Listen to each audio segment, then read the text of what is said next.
मनोवजम मारुततुल्य वेगम जितेंद्रियम बुद्धिमातं वरिष्ठम वातत्मजम वानर युधमुख्यम श्रीरामदूतम शरणम प्रपद्ये।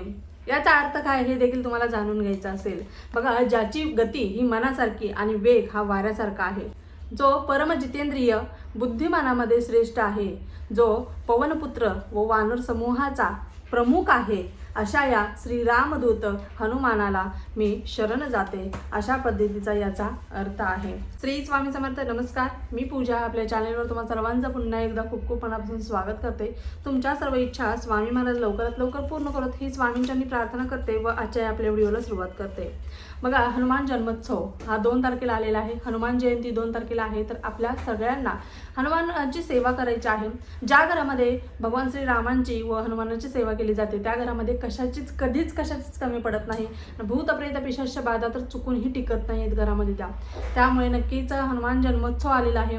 आपलं एखादं काम मार्गी लागत नाहीये किंवा आपल्या कामामध्ये भरपूर प्रकारच्या अडचणी आपल्याला येत आहेत, मार्गच खुले होत नाहीयेत, तर अशा वेळेस आवर्जून मी जे काही उपाय तुम्हाला सांगणार आहे ते तुम्ही उपाय करायचे आहेत। नक्कीच 100% तुमचे काम मार्गी लागणार आहेत आणि आपल्या घरातील ज्या काही समस्या आहेत त्याचं निवारण नक्कीच होणार आहे। हनुमान जन्मोत्सव या दिवशी आपल्याला बघा आता साजरा कसा करायचा, तर अर्थात आपल्या देवघरामध्ये आपण मूर्ती ठेवू शकत नाही, हनुमानाचा फोटो ठेवू शकत नाही, कारण ते ब्रह्मचारी होते, त्यामुळे आपल्याला त्यांचा फोटो वगैरे ठेवू शकत नाही। आपल्या मुख्य दरवाजाच्या वरची त्यांची दक्षिणमुखी दरवाजा आहे आपला बाहेरचा, ते दक्षिणमुखी जर दरवाजा असेल तर वरती पंचमुखी हनुमानाचा फोटो लावत असतात। तर तशा पद्धतीत तुमचं असेल तर तुम्ही बाहेर आपल्या घराच्या बाहेर लावतात, तशा पद्धतीने लावलात तरी देखील चालणार आहे। नाही तर आपण सेवा नक्कीच करू शकतो। मूर्ती नसेल तरी देखील आपण घरामध्ये सेवा करू शकतो। तुमच्या जवळपास मंदिर असेल, असं एकही गाव नसणार आहे त्या गावामध्ये हनुमानाचं मंदिर नाही आहे, तर तुमच्या जवळपासच्या मंदिरामध्ये जाऊन देखील तुम्हाला जे काही उपाय सांगणार आहे ते उपाय करायचे। मग शनिवार वगैरे आला की आपण हनुमानाच्या मंदिरात जातो, रुईच्या पानांची माळ अर्पण करतो, तेल अर्पण करतो, खाऊच्या पानाची माळ अर्पण करतो, अजून काय काय आपण श्रीराम लिहून प्रत्येक रुईच्या पानावरती ती माळ अर्पण करत असतो। अशा पद्धतीची आपण दर शनिवारी आपली जी काही सेवा आहे ती हनुमानाच्या चरणी रुजू करतच असतो। पण हनुमान जन्मोत्सव या निमित्त जर आपण एखादी विशिष्ट सेवा अशा केल्या तर तुमच्या 100% समस्या यातून सुटणार आहेत। तुम्हाला काय करायचं आहे, जन्मोत्सव आहे, हनुमान जन्मोत्सव 2 तारखेला आहे, तर 2 तारखेला तुम्हाला मंदिरामध्ये जाताना चमेलीचं तेल घ्यायचं आहे, किंवा तुम्ही दुसरं आपल्या घरातलं जरी तेल घेतलं तरी देखील चालणार आहे, किंवा तुम्हाला मंदिराच्या बाहेर मंदिराच्या बाहेर बसलेले असतात तिथे देखील चमेलीचं तेल मिळून जाईल। चमेलीचं तेल तुम्हाला केसर घ्यायचं आहे, त्याच पद्धतीने तुम्हाला 11 रुईची माळ तयार करून घ्यायची आहे। माळेवरती रुईच्या पानावरती तुम्हाला श्रीराम असं लिहायचं आहे, श्रीराम व्यवस्थित लिहायचं आहे, श्रीराम किंवा श्रीम राम, श्रीवरती टिंब द्यायचा आहे आणि श्रीम राम अशा पद्धतीने 11 वेळा तुम्हाला सेंदुराने रुईच्या पानावरती लिहायचं आहे। त्याची 11 पानांची माळ तयार करायची आहे आणि 11 अख्खे उडीद जे अख्खे असावेत, जे म्हणजे आपण उडीदाची डाळ नको आहे, अख्खे उडीद आपल्याला घ्यायचे आहेत, उडीद घ्यायचे आहेत, उडीदाची डाळ नाही, उडीद घ्यायचे आहेत। 11 उडीद आणि 11 पानांची माळ या सगळ्या वस्तू एकत्रित घ्यायच्या आहेत आणि मंदिरात जाऊन त्या आपल्याला अर्पण करायच्या आहेत। त्या अर्पण केल्यानंतर तुमची जी काही समस्या आहे, जी काही संकट आहे, तर कोणतंही संकट असो, मग भूत प्रेत पिशाच बाधा असो, करणी बाधा असो, किंवा अन्य कोणतेही मार्ग असो, किंवा ते मार्गच खुलत नाही आहे, मार्ग तुम्हाला सापडतच नाही, अडथळे येत आहेत, तर अशा वेळेस तुमच्या समस्या सांगा, तुमच्या समस्येचं निवारण 100% तिथे होणार म्हणजे होणारच। अशा पद्धतीची अत्यंत प्रभावी अशी ही सेवा आहे। दुसरं म्हणजे तुम्ही हरभऱ्याची डाळ देखील अर्पण करू शकता।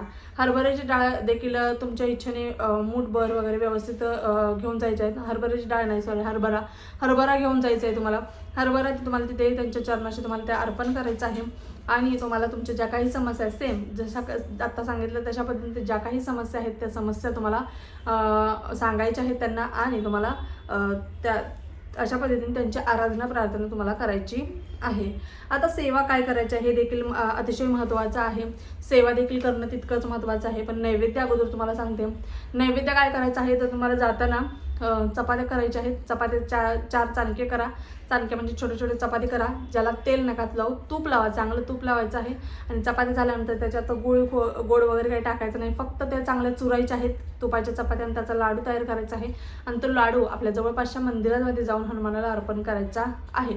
तुमच्या मनातली एखादी इच्छा बोलून जरी तुम्ही अर्पण केलात तरी देखील चालणार आहे। अशा पद्धतीने तुम्हाला नैवेद्य अर्पण करायचं आहे। नैवेद्य झाल्यानंतर सेवा काय करायची, ज्या सेवा तुम्ही घरामध्ये करू शकता।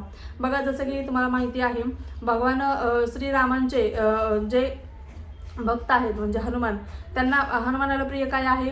श्रीरामांची सेवा. प्रभू श्रीरामांची सेवा प्रिय आहे आणि प्रभू श्रीरामांना प्रिय काय आहे? हनुमानजी प्रिय आहे, बरोबर. त्यामुळे आपल्याला सेवा करायची आहे. तुम्हाला 7 वेळा रामरक्षा बोलायची आहे. 7 वेळा रामरक्षा म्हणजे 6 वेळा तुम्हाला 1 ते 9 ओवीपर्यंत बोलायचं आहे. 7व्या वेळेस फलश्रुती सहित सगळं बोलायचं आहे आणि नंतर 7 वेळा तुम्हाला मारुती स्तोत्र बोलायचं आहे. जोपर्यंत तुम्ही मारुती स्तोत्र सोबत तुम्ही किंवा हनुमान चालिसा सोबत तुम्ही रामरक्षा बोलत नाही तोपर्यंत ती सेवा पूर्ण होत नाही. त्यामुळे हनुमान चालिसा तर तुम्हाला बोलायचीच आहे. हनुमान चालिसा सोबत तुम्हाला रामरक्षा देखील पठण करावी लागणार आहे. बघा, तुम्ही 7 वेळा रामरक्षा बोलला तर 7 वेळा तुम्ही बजरंग बाण बोलू शकता किंवा सुंदरकांड बोलू शकता 7 वेळा पण. आणि जर तुम्हाला एक वेळा बाकीची सेवा करायची असेल तर तुम्ही 7 वेळा रामरक्षा बोला, 7 वेळा हनुमान चालिसा बोला आणि 1 वेळा बजरंग पाठ आणि 1 वेळा सुंदरकांड तुम्हाला बोलायचं आहे. नाही येत बोलता तुम्हाला तर श्रवण करा. श्रवण करण्याला देखील अतिशय महत्त्व आहे. त्यामुळे सेवा करा. आज आवर्जून या दिवशी सेवा करायला अजिबात विसरू नका, कारण प्रभू श्रीरामांना हनुमानाची सेवा आणि हनुमानाला प्रभू श्रीरामांची सेवा प्रिय आहे. त्यामुळे या दोन्ही सेवेशिवाय सेवा अपूर्ण आहे असं म्हटलं तरी देखील चालेल. आणि ज्या घरामध्ये दररोज हे श्रवण केलं जातं, हनुमान चालिसा आणि रामरक्षा जी पठण केली जाते, त्या घरामध्ये भूत प्रेत पिशाच बाधा नसतात म्हणजे नसतात. आणि जरी असतील आणि तुम्ही सुरुवात केली ती तुमचे जो त्रास आहे तो देखील 100% नष्ट होणार आहे. त्यामुळे नक्कीच रोज तुम्ही कमीत कमी एकदा तरी हनुमान चालिसा आणि रामरक्षा पठण करण्याचा प्रयत्न करायचा आहे किंवा श्रवण करण्याचा प्रयत्न करायचा आहे.